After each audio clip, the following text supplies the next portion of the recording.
Hello అండి, hi అందరికీ, welcome back to our channel.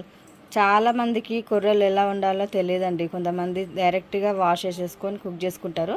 కానీ దీన్ని కొంచెం ఇలా డస్ట్ ఉంటుంది కదా, ఆ డస్ట్ పోవడం కోసం దీన్ని గాలిస్తారంట. ఎలా గాలిస్తారో మా అక్క చూపిస్తుంది. అక్క ఎలా గాలిస్తారక్క? ముందు మనం ఒక బౌల్ తీసుకొని అందులో హాఫ్ వరకు వాటర్ వేసుకోవాలి.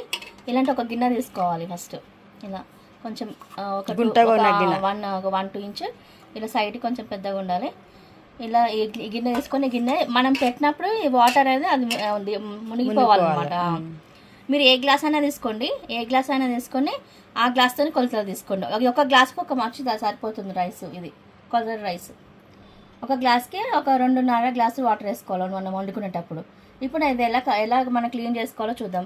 ఇంట్లో ఇసుక అవన్నీ ఉంటాయి కదా, డస్ట్ అంటే కడితే పోతుంది పైన డస్ట్, కానీ దీనిలో ఇసుక ఉంటుంది, మనకు అనిపించదు కదా, తినేటప్పుడు ప్రాబ్లం అవుతుంది. అందుకని మనం గాలించుకోవాలి. గాలించుకోవడం అంటే ఇలా ఒక గ్లాసులో తీసుకొని మెల్లిగా గిన్నెలో వేస్తూ తిప్పుతూ ఉండాలన్నమాట.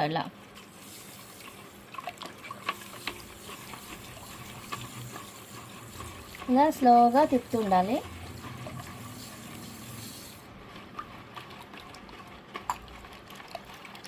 ఇవి కంపల్సరీ గాలి ఇవ్వాల్సిందేనా? ఈ చిరుధాన్యాలన్నీ మిల్లెట్స్ అంటే చాలా మంది వాళ్ళకి తెలియక మొత్తం వాష్ చేసేసుకొని వండేసుకుంటారు, అంటే డస్ట్ పోయింది కదా అని. కానీ ఇలా గాలిస్తే ఏమవుతుంది, లాస్ట్కి ఏమన్నా ఇసుక ఏమన్నా చిన్న చిన్న పార్టికల్స్ ఉంటే వచ్చేస్తాయి. ఓకే, చిన్న చిన్న ఇసుకలు మనకి కనిపించవు కదా, అవి ఇలా గాలించుకుంటే మనకి తెలుస్తుంది. నేను లాస్ట్ లో చూపిస్తా. ఇలాంటి అంటే మిల్లెట్స్ ఏవైనా సరే ఇలా మనము గాలించుకొని వండుకుంటే బాగుంటుంది. అంటే పంటికి తింటప్పుడు పంటికి చిన్న చిన్న రాళ్ళు అవి వస్తుంటాయి. అంటే మీరు ఎంత తినాలనుకుంటున్నారో అంత తీసుకుంటారు. ఎన్ని గ్లాసులు వస్తే అన్ని గ్లాసులు మీరు ఇలా మనము తిప్పాలన్నమాట. ఇలా గాలించుకోవాలి. మేమైతే గాలించడం అంటారు, మీ ఒక్కొక్కరి బస్సులో ఒక్కొక్కటి అంటారు. మరి మిగతా చోట ఇక్కడ ఏమంటారో మాకు తెలియదు. మేము మాత్రం గాలియడం అంటాము.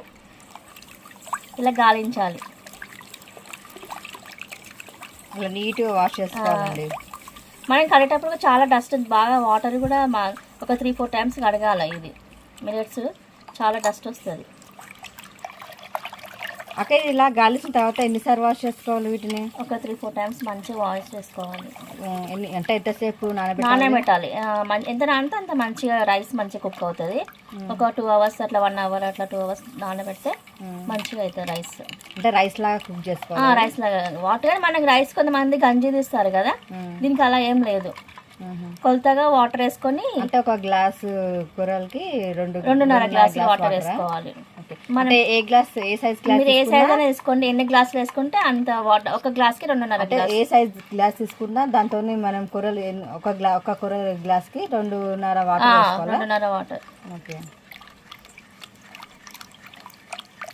అంటే ఇది నానబెడితే మంచిగా కుక్ టైం తీసుకుంటుంది బాగా. ఏదైనా మనం నానబెట్టి వండుకుంటేనే రైస్ కానీ ఇలాంటివి వండుకున్న పప్పులు కానీ, సాంబార్ పప్పు, ఏదైనా మనం పాలక పప్పు టమాటా పప్పు వేస్తాం కదా, పప్పులు కానీ అలా మనం నానబెట్టి వండుకుంటేనే మనకు టేస్ట్ బాగుంటుంది. ఇలా క్లీన్ చేసుకోవాలండి. అంత ఇలా డస్ట్ ఉంటుంది. అంటే షాప్లో వాళ్ళు క్లీన్గా ఇవ్వరు కదా మనకి, ఇలా క్లీన్ చేసుకోవాలి. ఒకవేళ సూపర్ మార్కెట్లో వాళ్ళు క్లీన్ చేసి ఇచ్చినా కూడా మనం ఒకసారి ఇలా చేసుకుంటే మనకి మంచిగా ఉంటుంది అన్నమాట. మంచిగా నానబెట్టి చేసుకుంటేనే మనకి రైస్లా కుక్ అవుతుంది. లేకపోతే చాలా టైం తీసుకుంటుంది. మీకు నానబెట్టి తీసుకుంటా ఎంత టైం తీసుకుంటుంది? ఒక 10-15 మినిట్స్లో అయిపోతుందా కుక్? ఇదా తొందర కుక్ అయిపోతుందండి. ఇలా నానబెడితే మంచిగా నానబెడితే రైస్ లాగానే టైం. షాప్లో చేసినాం కదా, ఇలా వచ్చాయండి మాకు షాప్లో చేసుకుంటే. ఇలా అన్నీ అయిపోయాక మెల్లిగా ఇలా మనం గాలించాలి. అలా గాలిస్తూ అంటే మెల్లిగా స్లోగా ఇలా. ఎందుకంటే లాస్ట్లో అంతా ఇసుక ఉంటుంది కదా, దానికి కొంచెం ఇంకా మళ్ళీ కొంచెం స్లో తగ్గించాలన్నమాట. ఇలా మెల్లిగా కూరలు బయటకు వచ్చే వరకు ఇలా మెల్లిగా చూసుకుంటున్నాను. పెద్ద పెద్ద స్టోన్స్ కూడా కనిపిస్తుంటాయి మనకి. చిన్న చిన్న ఏమో కనిపించవు, పెద్ద అయితే మనకు కనిపిస్తాయి. చిన్న అయితే అట్లా అడుగుకి ఉండిపోతాయి అనమాట. ఇక చూడండి, లైట్గా బ్లాక్ చిన్న చిన్నగా కనిపిస్తున్నాయా? ఇక చూడండి, ఇక్కడ లైట్గా కనిపిస్తుంది. ఎందుకంటే కొంచెం తక్కువ వచ్చినాయి, కానీ ఒక్కొక్కటికి చాలా ఎక్కువ వస్తుంటాయి. ఇలా గాలించుకుంటేనే మంచిది. కానీ ఇలా అన్నిటికీ మిల్లెట్స్ అన్నిటికీ ఇలానే గాలించుకొని నానబెట్టుకొని చేసుకోవాలండి. తొందర కుక్ అవుతుంది, లేదంటే ప్రాబ్లం అవుతుంది. కుక్ అవ్వడానికి టైం తీసుకుంటుంది చాలా. ఇలా అంతా మనం గాలించిన తర్వాత మంచిగా కడుక్కోవాల్సిందండి. వాటర్ ఎంత గట్టిగా అయిపోయినాయో ఇది ఎంత మంచిగా కడిగి ఇలా మంచిగా ఎంత కడిగితే అంత బాగా వాటర్ అంతా వైట్గా వచ్చే వరకు మంచిగా కడగలుగుతుంది. గాలించిన తర్వాత 4-5 టైమ్స్ క్లీన్ చేసుకుంటే ఇలా నీట్గా అవుతుందండి. ఇలా నీట్గా అయిన తర్వాత మీరు ఏ గ్లాస్తోనైతే కూరలు తీసుకుంటారో అదే గ్లాస్ తోటి ఒక 2.5 వాటర్ వేసుకొని ఒక 2 అవర్స్ నానబెట్టిన తర్వాత రైస్ ఎలా కుక్ చేసుకుంటారో అలాగే కుక్ చేసుకొని తింటే బాగుంటుంది. ఇందులో కాంబినేషన్ వచ్చేసి టమాటా పప్పు, సాంబారు, పప్పుచారు, మటన్ గ్రేవీ, చికెన్ గ్రేవీ ఇలాంటివి లిక్విడ్ ఐటమ్స్ అయితే సూపర్గా ఉంటుందండి. ఒకసారి మీరు ట్రై చేసి చూడండి. లైక్ చేయండి, సబ్స్క్రైబ్ చేయండి, బెల్ గంటని గట్టిగా కొట్టండి. థ్యాంక్ యూ అండి. 1 అవర్ నానబెట్టాము, 1-2 అవర్స్. ఇప్పుడు ఇది నేను రైస్ కుక్ చేస్తున్నాను.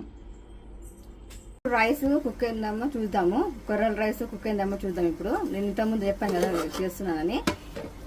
చూడండి, మనము 2 అవర్స్ నానబెట్టాను కదా నేను, మంచిగా ఇలా అవుతుందన్నమాట. మనం పోసిన వాటర్ సరిపోతుంది, ఎక్స్ట్రా వాటర్ అవసరం లేదు.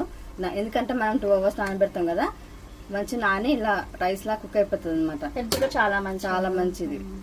కానీ పక్క కొలతలతో మాత్రమే చేసుకోవాలి, లేదంటే బాగా మెత్త అయిపోతే తినలేము. ఇది ఏంటంటే రైస్ లాగానే, ఇప్పుడు మనం రైస్ ఎలా కుక్ చేసుకుంటామో సేమ్ అలాగే కుక్ చేసుకోవాలి. ఇంకా 2 మినిట్స్ పెట్టేస్తే చూడండి కొర్రల రైస్ రెడీ అయిపోయింది. ఇప్పుడు మనం స్టవ్ ఆఫ్ చేసుకుంటే సరిపోతుంది. చూడండి ఇలా అవ్వాలి, మంచి మెత్తగా ఇలానే ఉంటుంది రైస్ ఇది. ఓకే.